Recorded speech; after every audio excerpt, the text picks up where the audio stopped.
Good evening mga kapuso! Mula sa Espasol, buko pie at iba pang coconut delicacies, kilalang kilala ang San Pablo, Laguna. Kaya naman puno ng pasasalamat ang mga taga doon na nag-celebrate ng Coco Festival at dinaluhan ng Kapuso and Sparkle Stars. May report si Diane Loceliano ng GMA Regional TV. Halos hindi mabilang ang mga dumagsa sa isang mall sa San Pablo, Laguna sa paggunita ng Coco Festival 2025. Na pinasaya pang lalo ng mga Kapuso star.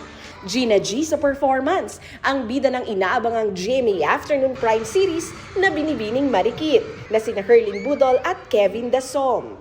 Si Herlin naki-party-party pa sa crowd. Si Kevin naman, nagpakilig ng mangharana. Iniimbitahan ko po kayong manood ng Binibining Marikit. Kasama namin dito sila Mamang Pokwang, Sir Chris Villanueva, Mr. Tony Labrusca, and syempre Kevin Dasom, February 10 sa GMA Afternoon Prime. Thank you all for having us. It was a wonderful show out there, great energy.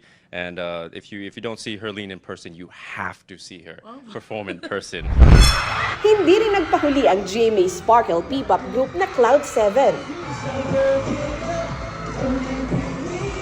Maraming salamat po sa lahat ng sumama at nakisaya sa Coco Festival. Mula sa GMA Regional TV at GMA Integrated News, Diane Loceliano, nakatutok 24 oras.